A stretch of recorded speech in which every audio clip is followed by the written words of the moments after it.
this is our first time trying this out. This is the Bobby Monsoon 215 channel. My name is Jay. All right.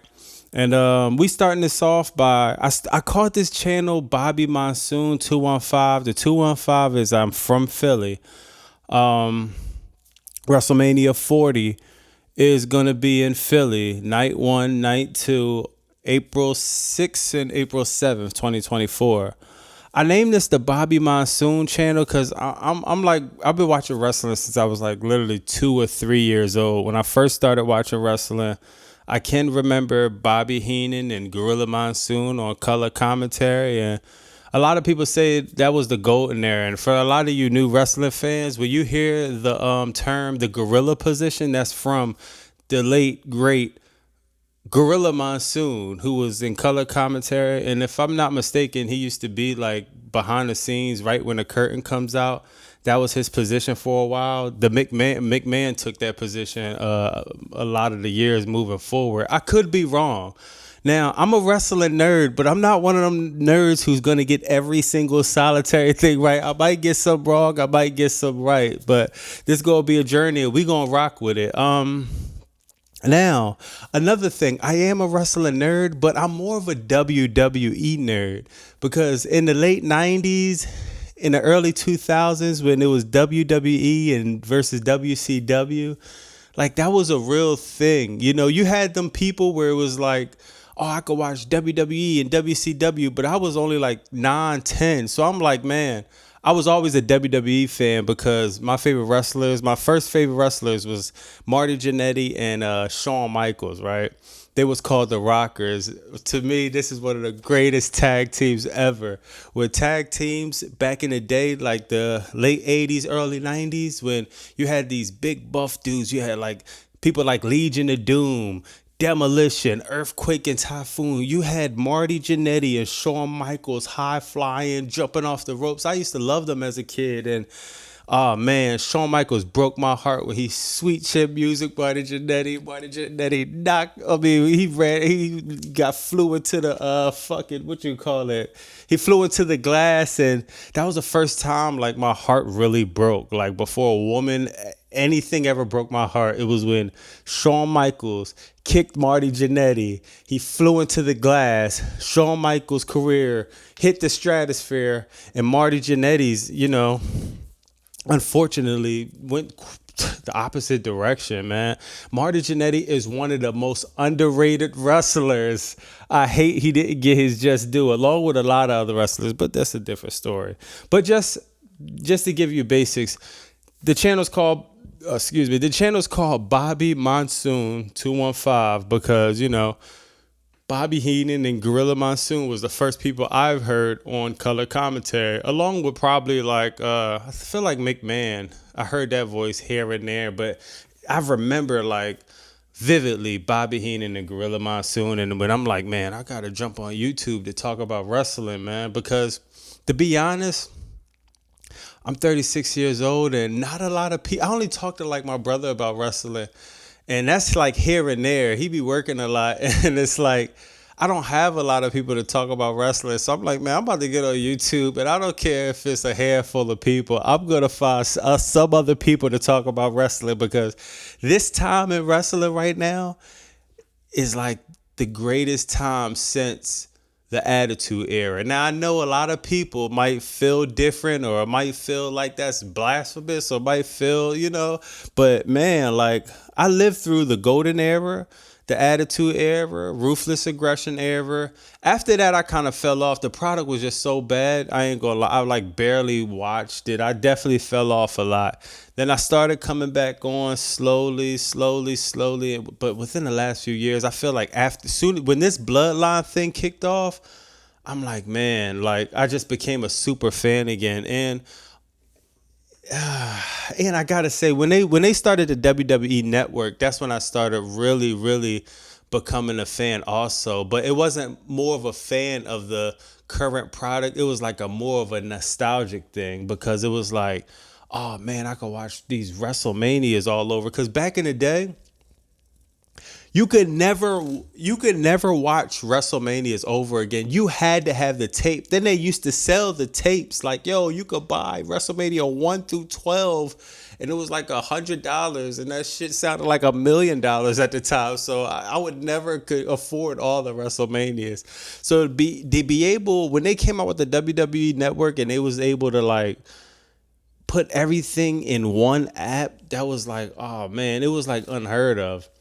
But let's fast forward. We're talking about current events. I might have an episode where I might talk about the golden era, which is now the Attitude Era is my favorite era, but before that, the golden era is my favorite era, like WrestleMania 4, 5, 6, 7, 8, 9, 10. Then after that, you got 11, then 12 was cool. I don't like 12 because Shawn Michaels beat Bret Hart. And even though Shawn Michaels was one of my first favorite wrestlers with the Rockers, my favorite wrestler of all time, the best there ever is, the best there ever was, the best there ever will be. SummerSlam 92, Bret Hart versus Bulldog, one of the greatest matches ever in Wembley Stadium. But nah, Bret Hart, my favorite wrestler. My second favorite definitely has to be Stone Cold. My top 5 is Bret, Austin, Hawk. 4, I gotta throw Dusty in there. Dusty Rhodes, I gotta throw Dusty in 4. And 5, man, 5 really will be Cena. But if I'm going with my 5, it might gotta be The Rock, especially after what The Rock is doing in 2024. Like he said, wrestling is cool again. The Rock has came and like took this to another height. Like wrestling was already going on that certain trajectory up because with Vince McMahon out, and you got Triple H, a head of creative, and he doesn't have Vince McMahon over him, telling him what to do, what not to do, hounding him. He could like really be free and do his own thing. I think Triple H is doing such an incredible job, and I seen it coming. And whoever watched NXT in the era of Bayley, Charlotte, who else is Bayley, Charlotte, Sasha, and Becky? That era when it was Sami Zayn and when Kevin Owens turned on Sami Zayn, that era, I'm talking about before, when you see Corey Graves on color commentary, he was a wrestler. He's a part of that era. He had some type of like injury or something, so he had to go to color commentary, and he just became a GOAT in that aspect. But people forget, like, he was a pretty damn good wrestler. Baron Corbin, a part of that group. Man, Triple H was doing such a good job at that. And I just seen the writing on the wall, like, oh man, Vince McMahon getting old. I never knew he would go out like the controversy, how he would go out with. But man, like, I just knew he was getting old, and somebody had to step in. Shane seemed like he was distanced from the company. I thought Stephanie might have stepped in, but I think Stephanie is good for like executive business, behind the scenes stuff. We need somebody that was good at creative, and Triple H filled them shoes, and he's doing a better job than McMahon probably ever could dream of, to be honest, at this stage of the game. He's doing a great job, and I seen it when he put together NXT. Anybody with 2 eyes could see it. But fast forward, we're talking about current events on this channel. I got my inspiration from people like Chris Van Vliet, mainly JD from NY. I like how he do his stuff. I like how he do his takes. I just like his whole thing. I could literally watch 3 hours of Raw, good or bad, and I'll turn on JD from NY, and it's like, I could listen to that shit I could listen to exactly what happened, but just narrate it. And that's he's just a big talent. So shout out to JDNY, and he definitely inspired me to like say, okay, let me start this, and let me see what this does with this YouTube channel. So Bobby Monsoon 215, that's what we're going with. And I could promise y'all this. Y'all going to get a show from me after Raw. You're going to get a show from me after Smackdown. And it'll be a recap. and anything additional there, if I bring other people up, and I even have an email that I'll make that people could email me or send questions. And man, I ain't even gonna lie, I have 0 subscribers, so I have nothing to lose. I might even give my number out. I don't know yet.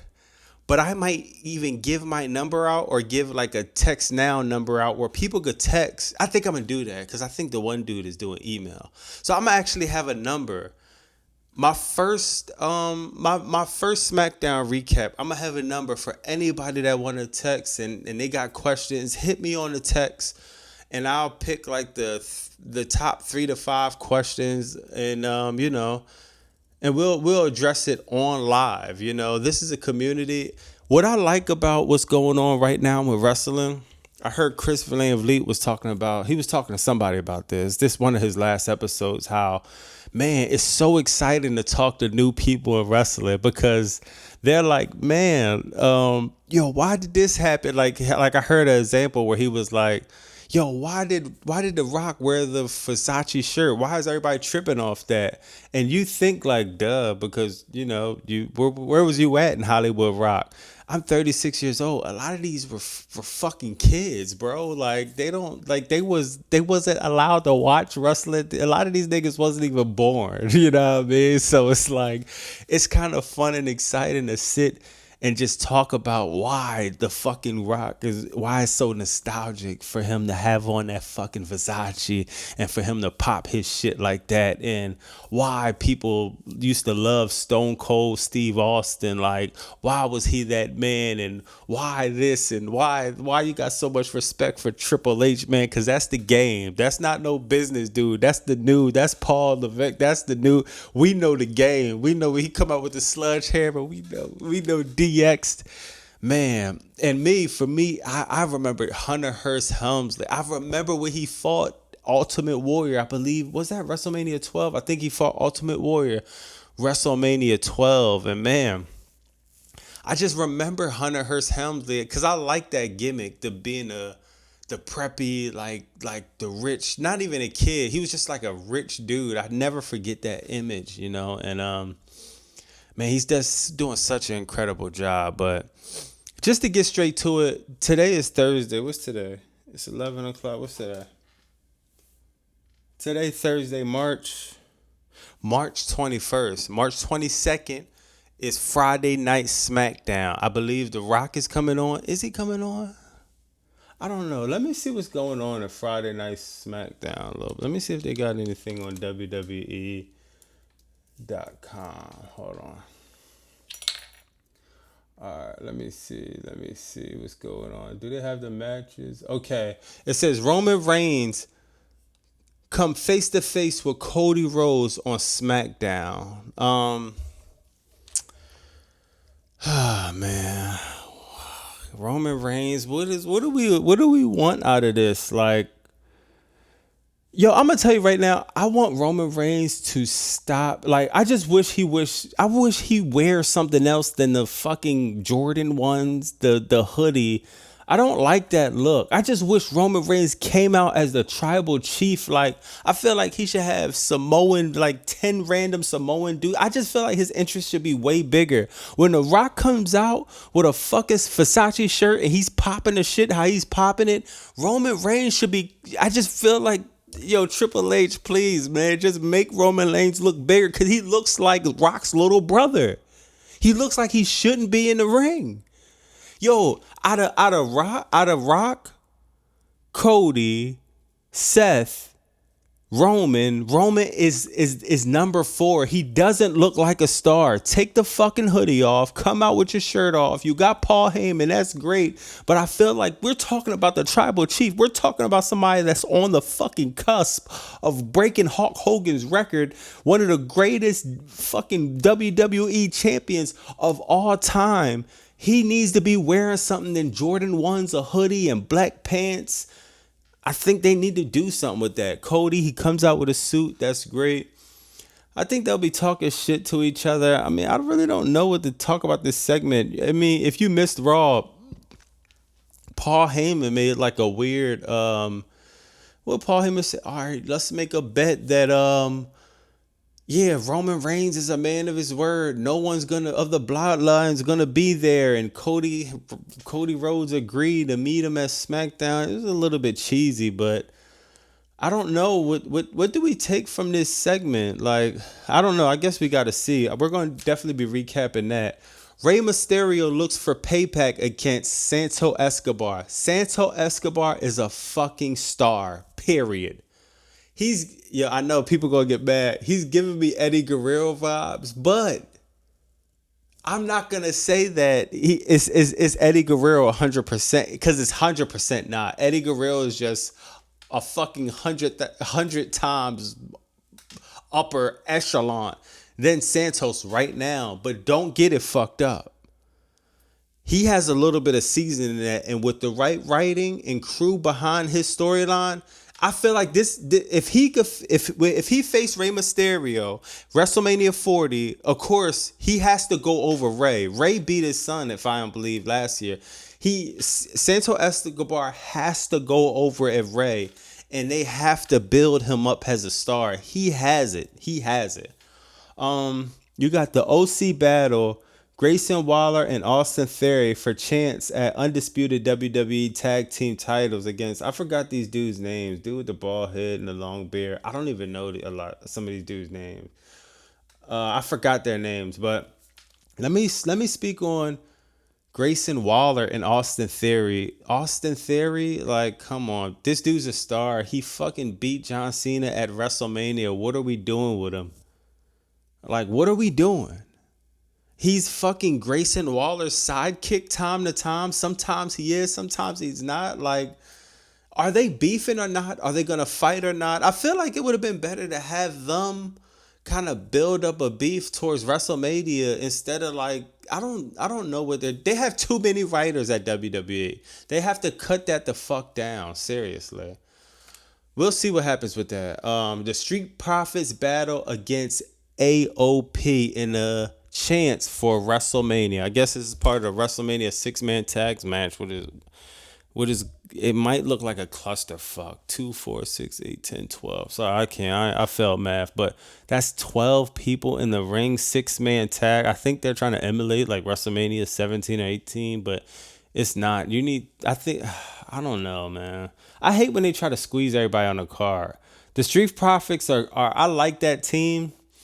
AOP, I like that team. I just hate the storyline. The storyline is so trash. Like, why are they beefing? And I feel like in this new era, if they're gonna be beefing, then I don't know, man. Like, I feel like I don't even know I don't even know how I would write this beef, because why are we beefing right now? Like, this shit is corny. Like, I ain't gonna lie, this shit corny. And to be honest, AOP, they should be squashing the Street Profits. I love the Street Profits, but AOP, they look believable. They look like monsters. And I feel like if I was writing this story, I would have AOP squashing the Street Profits damn near every week.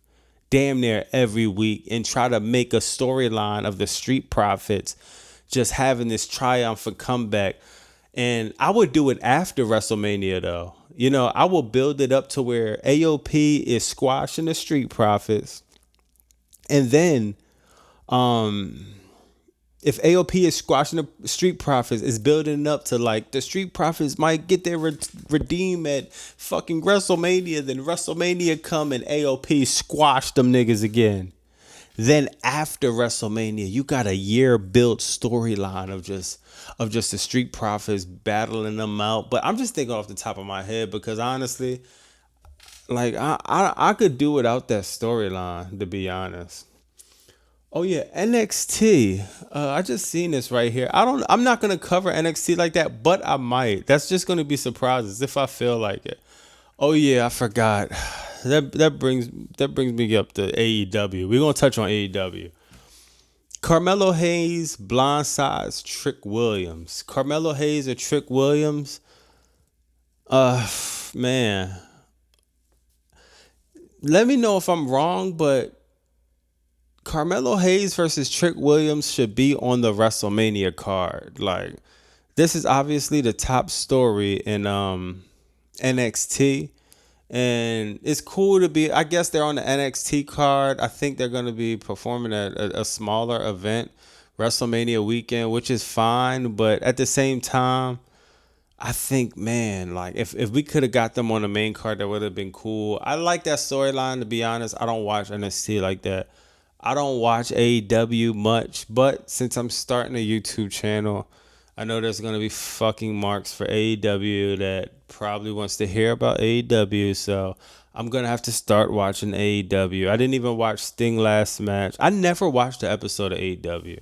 So it's March 22nd. So that's more my promise to y'all is I'm not gonna promise every week because I'm a diehard WWE fan, but I'm gonna try for the fucking handful of fans that's probably watching this. AEW comes on what, Tuesdays? What week? I need to ask ChatGPT. Hold on. What week does AEW come on? What day I should have said? Oh fuck. What day does AEW